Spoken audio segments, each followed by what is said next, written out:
Episode शुरू होता है और यहाँ पर ओम को दिखाया जाता है जो बोलता है कि अभी भी 10 लोग और 2 जानवर बचे हैं और जैसा कि भगवान इनुरु ने बोला था बिल्कुल वैसा ही होगा, क्योंकि कुछ देर बाद यहाँ पर बस 5 लोग ही बचेंगे। पीछे से एक गोरिल्ला ओम से बोलता है कि तुम्हारी हिम्मत कैसे हुई हमारे लीडर वाइपर को मारने की, और ये कहने के बाद वो उस पर हमला करने वाला होता है। पर उसके हमला करने से पहले ही एक डिवाइन सोल्जर उस गोरिल्ला पर हमला कर देता है, जिसे देखकर ओम अपने डॉग से बोलता है कि उस गोरिल्ला को ख़त्म कर दो। और ये सुनने के बाद ओम का डॉग उस गोरिल्ला पर हमला करके उसे पीछे से गिरा देता है और नीचे लगे आयरन के ट्रैप की वजह से वो गोरिल्ला हार जाता है। पीछे से ओम अपने डॉग से बोलता है कि इस जगह को बंद कर दो ताकि कोई भी यहाँ से ना भाग सके, जिसे सुनकर ओम का डॉग बहुत तेज़ी से चारों की चारों तरफ भागने लगता है और वो उस पूरी की पूरी जगह को आयरन की मदद से बंद कर देता है, जिसे देखकर ज़ोरो बोलता है कि वैसे ये करने की क्या ज़रूरत थी। पीछे से एक डिवाइन सोल्जर ज़ोरो से बोलता है कि ये इसलिए है ताकि तुम इस जगह से भाग ना सको, जिसे सुनकर ज़ोरो बोलता है कि तो फिर मैं जीतने के बाद इस जगह से बाहर कैसे निकलूँगा। ओम ये सुनकर ज़ोरो से बोलता है कि वैसे ये सब बाद में सोचना, क्योंकि पहले तुम्हें मुझे हराना पड़ेगा। और इस सब के बाद वो सब लोग वापस से लड़ने के लिए तैयार हो जाते हैं। और यहाँ पर ज़ोरो बोलता है कि वैसे मुझे लड़ाई शुरू करने से पहले इस सांप को काट देना चाहिए, क्योंकि तभी मैं नामी और उस बुढ़े आदमी को बचा पाऊँगा जिसने चॉपर को बचाया था। और यहाँ पर वाइपर भी कुछ ऐसा ही सोच रहा होता है ताकि वो आयशा को बचा सके। फिर यहाँ पर राकी को दिखाया जाता है जो जायंट जैक की तरफ जा रही होती है और याद करती है कि वाइपर ने छोटे पर उससे बोला था कि हमारे पूर्वज पहले नीचे जया आइलैंड पर ही रहा करते थे और तब के टाइम पर सब बहुत ज़्यादा खुशी खुशी रहते थे। पर जब 400 साल पहले संदोरा सिटी उस करंट की वजह से ऊपर स्काइपिया में आ गई, तब स्काइपियंस ने हमारे अपर यार्ड को पवित्र भूमि मानकर उस पर कब्जा कर लिया और हमारे सभी पूर्वजों को उन्हीं के ही घरों से बाहर निकाल दिया गया और यहाँ तक कि हमें अपर यार्ड पर जाने से भी मना कर दिया। पर सही बात तो ये है कि अपर यार्ड हम सभी गोरिल्लास का है और इसलिए हमने ये फैसला करा है कि हम अपने अपर यार्ड को वापस ज़रूर लेकर रहेंगे। और इस सब को याद करने के बाद राकी बोलती है कि मुझे कुछ भी करके वाइपर को इनुरु से लड़ने से रोकना होगा। और इस सब के बाद वो फाइनली जायंट जैक पर आ गई होती है और वो आते ही चिल्लाकर वाइपर से बोलती है कि मेरी बात सुनो, जिसे सुनकर वाइपर राकी को देखकर उससे बोलता है कि तुम्हें यहाँ पर इस वक्त नहीं आना चाहिए था। राकी वाइपर से बोलती है कि ये काफ़ी ज़्यादा ज़रूरी था क्योंकि ये कामाकिरी का मैसेज है। और इसके बाद वो बोलती है कि उसने बोला कि इनुरु को कोई भी नहीं हरा सकता क्योंकि वो बिजली का बना है। और साथ ही उसने मुझसे बोला तुम्हें इनुरु से लड़ने से रोकने के लिए, इसलिए तुम प्लीज़ इस लड़ाई को रोक दो क्योंकि तुम इनुरु को नहीं हरा सकते। वाइपर ये सब सुनकर राकी से बोलता है कि अभी के लिए ये सब छोड़ो और यहाँ से जल्दी भाग जाओ, जिसे सुनकर राकी वाइपर से बोलती है कि आखिरकार अचानक से क्या हुआ। और ये कहने के बाद वो अपने पीछे देखती है और वहाँ पर और कोई नहीं बल्कि इनुरु होता है, जिसे देखकर राकी काफ़ी ज़्यादा डर जाती है। पीछे से वाइपर इनुरु से बोलता है कि तुम्हारी लड़ाई राकी से नहीं बल्कि मेरे से है, इसलिए प्लीज़ राकी को कुछ भी मत करना। और इसके बाद वो राकी से बोलता है कि तुम यहाँ से जल्दी से भाग जाओ। पर राकी वाइपर की बात नहीं सुनती और वो इनुरु के ऊपर अपनी गन की मदद से हमला कर देती है, पर इनुरु को उससे कुछ भी नहीं होता, जिसे देखकर राकी काफ़ी ज़्यादा डर जाती है।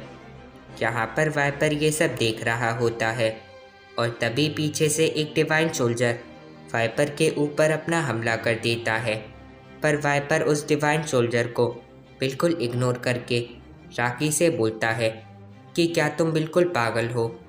और तभी इनुरू अपने इलेक्ट्रिक पावर का यूज़ करके राकी को गिरा देता है और बोलता है कि उसे मुझ पर अटैक नहीं करना चाहिए था।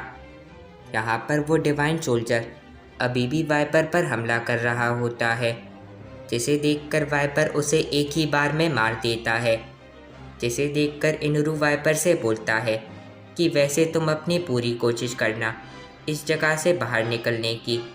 और ये कहने के बाद वो वहाँ से गायब हो जाता है। पीछे से ज़ोरो ये सब देखकर बोलता है कि तो फिर क्या ये जोकर भगवान था। और इसके बाद वो बोलता है कि वैसे मुझे पहले नामी और उस बुढ़े आदमी को बचाना था। जिसे सुनकर वाइपर ज़ोरो से बोलता है कि मेरे रास्ते में मत आना। और तभी ओम पीछे से ज़ोरो के ऊपर अपनी तलवार की मदद से हमला कर देता है, पर ज़ोरो उसके अटैक से आराम से बच जाता है। यहाँ पर ओम बोलता है कि अब तो बस 6 लोग और 2 जानवर ही बचे हैं। फिर यहाँ पर उस सांप के अंदर का सीन दिखाया जाता है, जहाँ पर नामी आयशा को देखकर बोलती है कि ये तो अच्छी बात है कि इसे ज़्यादा चोट नहीं लगी। पीछे से गैनफॉल नामी से बोलता है वैसे ये छोटी लड़की तो उन गोरिल्ला में से एक है। यहाँ पर आयशा गैनफॉल को देखकर उससे बोलती है कि तुम तो वही पहले वाले स्काइपिया के गॉड हो, आज मैं तुम्हें नहीं छोड़ूंगी। और ये कहने के बाद वो उसे मारने के लिए जा रही होती है, पर नामी उसे रोक लेती है और बोलती है कि गैनफॉल बुरा इंसान नहीं है। जिसे सुनकर गैनफॉल एक स्माइल करता है और इसके बाद वो बोलता है कि वैसे हमें यहाँ से बाहर निकलने के लिए शायद कोई बड़ा सा होल कर लेना चाहिए। जिसे सुनकर नामी गैनफॉल से बोलती है कि क्या तुम बिल्कुल पागल हो, क्योंकि अगर हमने ऐसा कुछ करा तो ये सांप और भी ज़्यादा गुस्सा हो जाएगा और हम सबको नहीं छोड़ेगा। गैनफॉल नामी से बोलता है कि मैं तो मजाक कर रहा था। और तभी पीछे से हमें लूफी के पैरों की आवाज़ आती है, जिसे देखकर सब लोग काफ़ी ज़्यादा डर जाते हैं और बोलते हैं कि आखिरकार एक सांप के पेट में कौन हो सकता है। और तभी यहाँ पर लूफी धीरे धीरे आगे की तरफ आ रहा होता है, जिसे देखकर नामी बोलती है कि वैसे ये शक्ल तो जानी पहचानी सी लगती है। और तभी लूफी वहाँ पर नामी और गैनफॉल को देखकर काफ़ी ज़्यादा खुश हो जाता है और बोलता है कि तुम सब कितने ज़्यादा अच्छे हो कि मुझे बचाने के लिए इस गुफा में आ गए। और क्या तुम्हें ये बात पता है कि मैं काफ़ी देर से यहाँ से निकलने की कोशिश कर रहा हूँ, पर मैं नहीं निकल पा रहा, और साथ ही मुझे बहुत तेज़ भूख भी लग रही है।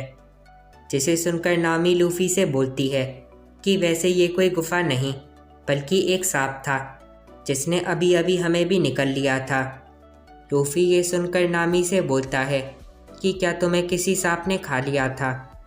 जिसे सुनकर नामी लूफी की नाक खींचकर बोलती है कि जैसा कि मैंने पहले बोला कि हमें और तुम्हें दोनों को ही सांप ने निकल लिया था, और अभी हम सब उसी सांप के पेट के अंदर हैं।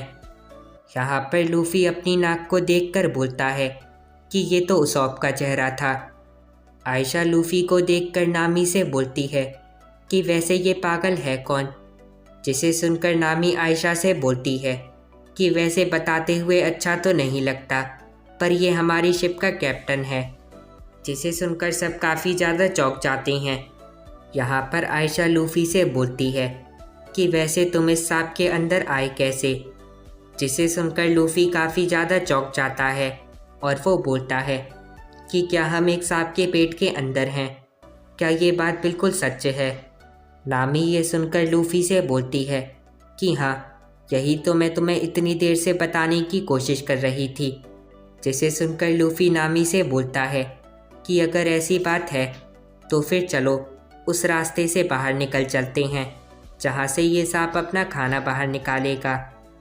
नामी ये सुनकर लूफी को एक चाटा मार के बोलती है कि अपनी बकवास करना बंद करो, वैसे भी हमें ये बात नहीं पता कि वो पागल इंसान कौन था जिसने इस सांप को गुस्सा दिलाया, और उसी की वजह से इस सांप ने हम पर हमला कर दिया। जिसे सुनकर लूफी बोलता है कि अरे वो तो मैं ही था, मैंने ही तो इसे बहुत तेज़ी से मारा था ताकि मैं यहाँ से बाहर निकल सकूँ। जिसे सुनकर नामी काफ़ी ज़्यादा गुस्सा हो जाती है और वो लूफी को बहुत तेज़ी से मारना शुरू कर देती है, जिसकी वजह से वो सांप भी इधर से उधर हो जाता है और वो सब वापस से नीचे की तरफ कहीं पर गिरना शुरू कर देते हैं। यहाँ पर वाइपर को दिखाया जाता है जो बोलता है कि मैं आयशा को बचा कर रहूँगा, और ये कहने के बाद वो उस सांप के ऊपर बहुत तेज़ी से हमला कर देता है, पर उस सांप को इससे कुछ भी नहीं होता। और इसके बाद हमें ज़ोरो को दिखाया जाता है जो बोलता है कि जब तक वो गोरिल्ला उस सांप से लड़ रहा है तब तक मुझे उस सर्कस के जोकर को हरा देना चाहिए। और ये कहने के बाद वो ओम के सामने जाकर खड़ा हो जाता है और उससे बोलता है कि अब बस हम दोनों ही हैं, इसलिए अब तुम तैयार हो जाओ हारने के लिए।